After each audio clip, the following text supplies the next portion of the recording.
Sir ಯಾರು ಹೇಳಿ? Madam, ನಾವು ಬಾತ್ರೂಮ್ ಕ್ಲೀನಿಂಗ್ ಕಂಪ್ನಿಯಿಂದ ಬರ್ತಾ ಇರೋದು. ನಮ್ಮ ಪ್ರಾಡಕ್ಟ್ನ ಎಲ್ಲ ಕಡೆ ಸೇಲ್ ಮಾಡಿದ್ದೀವಿ, ಚೆನ್ನಾಗಿ ವರ್ಕ್ ಆಗ್ತಿದೆ. ನೀವು ಒಂದ್ಸತಿ ಟ್ರಯಲ್ ಮಾಡಿ ನೋಡಿ ಮೇಡಮ್. ಆಲ್ರೆಡಿ ನಾವು ಬೇರೆ ಕಂಪ್ನಿ ಪ್ರಾಡಕ್ಟ್ ಯೂಸ್ ಮಾಡ್ತಾ ಇದ್ದೀವಿ ಸರ್, ಅದೇ ಚೆನ್ನಾಗಿ ಬರ್ತಾ ಇದೆ. ಮೇಡಮ್ ಇಲ್ಲ ಮೇಡಮ್, ತುಂಬ ಚೆನ್ನಾಗಿ ಬರುತ್ತೆ ಈ ಕಂಪ್ನಿದು.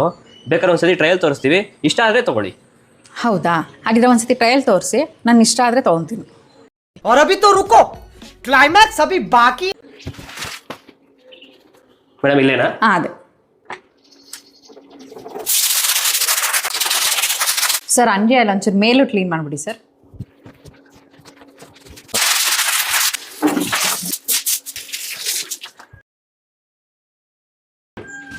ವಾವ್, ತುಂಬ ಚೆನ್ನಾಗಿ ಕ್ಲೀನ್ ಆಗಿದೆ ಸರ್.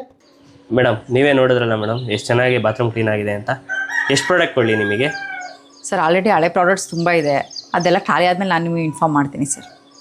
ಹೌದಾ, ಸರಿ ಮೇಡಮ್. ಇಂಥವ್ರು ಒಂದು 3-4 ಜನ ಸಿಕ್ಬಿಟ್ರೆ ನನ್ನ ಪ್ರಾಡಕ್ಟ್ ಸೇಲ್ ಮಾಡ್ದಂಗೆ, ಕಂಪ್ನಿ ಉದ್ಧಾರ ಆದಂಗೆ. ಇಂಥವ್ರು ವಾರಕ್ಕೊಬ್ರು ಬಂದುಬಿಟ್ರೆ ನಮ್ಮ ಬಾತ್ರೂಮು ಕ್ಲೀನಾಗಿರುತ್ತೆ, ನನ್ನೂ ಕೆಲಸ ಕಮ್ಮಿ ಆಗುತ್ತೆ.